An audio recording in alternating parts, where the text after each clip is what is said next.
யாழ் வட்டுக்கோட்டையில் பிறந்த இவர் தற்போது பிரான்சில் சிறந்ததொரு நடிகையாக திகழ்ந்து வருகிறார். தனது பாடசாலை காலங்களிலிருந்தே இவர் தனது நடிப்பை ஆரம்பித்தார். திருமணமாகி பிரான்ஸ் வந்த பின்னர் இவருடைய நடிப்பு இன்னும் உத்வேகம் பெறுகிறது. இவரது கணவர் கவிரட்ன சிங்கம் அவர்களும் கலையில் மிகுந்த ஆர்வம் கொண்டவர். எனவே தனது துணைவியாரின் நடிப்பு திறன், பாடும் திறனை வெளிப்படுத்த மென்மேலும் உற்சாகம் வழங்கினார்.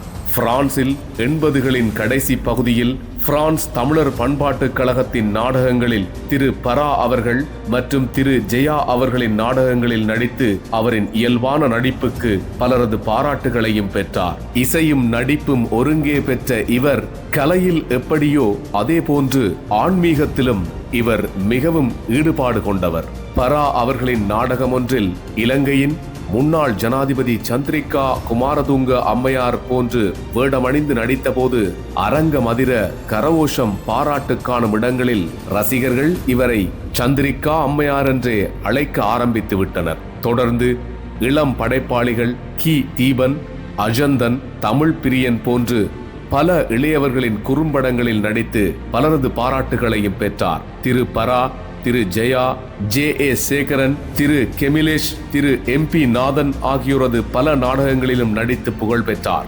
ஈழம்பூட்ஸ் தயாரிப்பில் திரு மன்மதன் பாஸ்கியின் எழுத்து இயக்கத்தில் உருவான பட்டி தொட்டி நீள் தொடரில் திரு சிறி அங்கிள், திரு எஸ்.ஜே. சேகரன் ஆகியோருடன் நடித்து வருகிறார். இசையும் நடிப்பும் ஒருங்கே பெற்ற இவர் நடிப்பிசை கலைஞர் திரு ஆனந்தன் அவர்களின் இசை நாடகங்களிலும் நடித்து அசத்தி வருகிறார். பாரிஸ் பாலம் படைப்பகத்தின் முதன்மை உறுப்பினரான இவர் பாலம் படைப்பகத்தின் நாடகங்களில் திரு சேகர், திரு சிறி அங்கிள், திரு கே.பி. லோகதாஸ், அகிலா, திரு யோகராசா, திரு பரமேஸ்வரன் ஆகியோருடன் இணைந்து தாயகத்தில் நலிந்த கலைஞர்களுக்கான கௌரவிப்பை பாலம் படைப்பக கலைஞர்களுடன் இணைந்து வழங்கி வருவதோடு நேரடியாக தாயகம் சென்று பாலம் படைப்பகம் சார்பாக கலைஞர்களையும் கௌரவித்து வந்துள்ளார்.